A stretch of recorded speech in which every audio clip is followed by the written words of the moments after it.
You're watching HSTV, and in these credit crunch times, I'm going to need a hell of a lot of convincing to buy myself a new graphics card. Bill Donnelly is the global PR director for Sapphire, and he reckons that he can convince me to buy one of his new cards. Bill, what's so special about this card?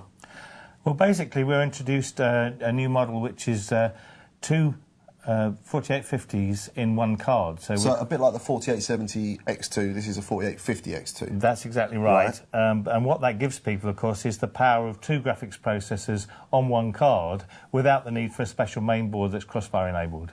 So say, for example, I had an Intel-based board, and I've only got the one PCIe slot. I can run Crossfire, and I don't have to buy a new board, is that right? Well, actually, the Crossfire is invisible to the user. It's picked up by the driver. Right. So you just literally put this card in with the correct driver, and you get, pretty much twice the performance of having a single card in there. And I haven't got to buy a new main board, I guess. That's right. Okay. Of course, if you do have a Crossfire-enabled mainboard, then you can even use two of these with the new Crossfire X drivers, and you have the power of 4 graphics processors then. Isn't that getting a little bit extreme, though? Well, people are a bit extreme with their gaming these days. They want to run really huge monitors with high resolutions, and that's exactly the market we're aiming for. I've got to ask, what's the special features, though? Because you've done, like, the 4870X2, so this is 4850X2. Is there anything extra special about this? Well, the first thing I think is that the HD4850 uses DDR3 memory, right, which is slightly more cost-effective, so we can produce this board at a lower cost than we can do the 4870X2. Right, OK. But in the course of redesigning this board, we've actually introduced a number of new features. Right. The first one is that we actually have 4 DVI outs plus the TV out, so you can actually use this for a multi-monitor situation. But can I actually use 4 monitors? As long as you're using digital outputs, so in other words, 4 digital outputs, yeah, plus 1 TV out, you can use them all simultaneously. So with the 4 DVI out, I can have my 4 screens. So if I get 2 of those, can I do what the flight sim guys do and have like a big cockpit of 8 screens, all sitting there in one go? Yes, you really can, and the fact that we've built this in the width of a standard 2-slot solution means that you can put 2 of these side by side in any motherboard that's got the right spacing for the PCI Express slots. OK, because I have seen cards which are 3 slots wide, which basically means you can't do it. Well, obviously it depends on the layout of your mainboard, yeah, but if you have the traditional spacing for the PCI Express slots, this solution would exactly fit. It just drops straight in. Yeah. OK. So with the 4 DVI outs, is that just standard 2D stuff, or can I do 3D across the 4 DVIs? No, you can do 3D, but you won't get the acceleration of using the 2 together in Crossfire. Right, if you enable Crossfire, what you'll get now is 1 accelerated Crossfire output, right, and also another monitor output as well, which can be either a clone of that or a desktop. Oh, right, OK. So if you enable Crossfire, you're really behaving like you're one very fast card instead of 2 separate cards. OK, so you mentioned very fast there, but how fast is very fast? I mean, obviously it's not going to be as quick as a 4870 because it's not a 4870, or is it in the same league? Or? Well, we feel it's pretty much in the same league. If you're running at high resolutions with features turned on, which is the high ground where we want to be, then yes, we will beat the 280 series cards on most platforms. So we're talking all the whistles blowing and all the bells ringing, that's where you're aiming the card, yeah?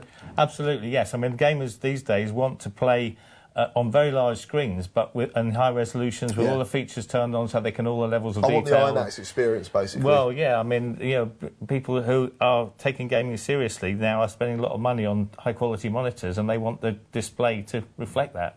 So I'm looking at the back of it, so the 4 DVI is actually quite attractive to me, but I have noticed what I think is a design problem with this. OK, what's that? Well, where are you going to exhaust the hot air? Because on your 4870s, you had like a little grid here and you blew through. So how are you going to solve that for me? Well, actually, one of the design features of this board is that we have 2 separate cooling systems for the 2 graphics processors. So in this case, what we've done is we've actually used 2 separate cooler blocks, 1 for each graphics processor. Right, right. Yeah, so you can see the airflow on the graphic. OK, all right. But surely with 2 fans and all that sort of thing, I'm going to be listening to something that's going to sound a bit like a vacuum cleaner? Well, no, actually, you can choose the fan profiles to be better in terms of noise characteristics anyway. Okay. And what we do on this card is we've actually incorporated fan speed control in the BIOS, which is regulated by the driver as well, so that when the card's under low load, the fans are running at very low speed and Okay. therefore very quiet, and will only speed up to give you the better cooling when you put a higher demand on, like playing a game or probably doing got the something headphones 3D. on anyway. Well, yeah, exactly. You know? The other thing, all of the cards in the 48000 series have incorporated the AMD PowerPlay features, which means that they reduce the power consumption on the system as well when they're under lower load. Is it driver-based, or is it like a little app which runs in the background or something? I think it's essentially part of the driver in cooperation with the BIOS that's built into the card. Right, okay. So that the system knows when the card is working heavily compared with when it's not. Right. And is able to shut down some parts of the circuitry when it's not actually in use. Okay. So it's all a bit green, is it? Eco-friendly? Yeah, it's supposed to be green, yeah. Saving dolphins. The other thing that all of these cards have is a built-in UVD decoder, which is a universal video decoder, which allows you to decode Blu-ray discs, HD, DVD, and some MPEG files using the power of the graphics processor rather than the main CPU in the system. So that's actually enables you to do that much more smoothly and efficiently.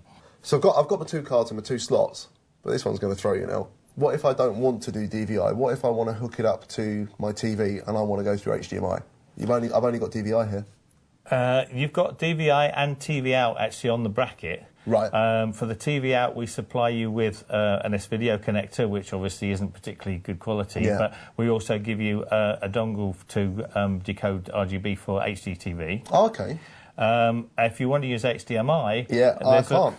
Yes, you can, because we have a DVI to HDMI dongle. Oh, you crafty buggers, aren't you? So you just use, again, and again with the ATI series of cards, the HDMI audio is also relayed through the dongle, so you don't have to have a separate connection for your audio. It'll pick up audio and video through the HDMI single cable. That'd suit me down to the ground, to be honest, because sitting there having, like, you know, disconnected to that and all this sort of thing, if I can just do it all through one cable... Well, it also means people can connect to most modern TVs now have an HDMI connector. We're putting audio and video straight onto the TV, so if you're streaming a Blu-ray video or if you're playing your games or whatever, you can have them on your big telly now. So if I'm going to sit there, I'm going to build myself, which I am very shortly, building a decent HT PC, home theatre PC, I can stick one of these cards in, connected by HDMI, I can do Blu-ray through it, I can do my HD DVD through it, if I have an HD DVD player in my machine, obviously. And then I can also play my games on my wall-mounted big TV. Is that right? Well, this is really aimed at the enthusiast gamer who wants to do his Blu-ray and TV on the side. Yeah, and I have the Mrs. Tutting, sitting there tutting when she wants to watch Desperate Housewives, but I'm actually giving it something Far Cry 2. Something like that, on the big screen, yeah. All right, so you've I'll be honest, Bill, you've nearly got me sold on one of these, so I think it's a case of, yeah, all right, I'll buy one. Where am I going to get it from? Well, this particular configuration is only available from Sapphire, so it would be available through our normal channel partners and e-tailers. All right, well, there we go. So he has pretty much convinced me to get one, because I do need to build myself an extreme HT PC. So check back soon on Hexus TV for more gaming fun whilst I get extreme on my big-ass TV. Bill, thanks for coming in. You're welcome.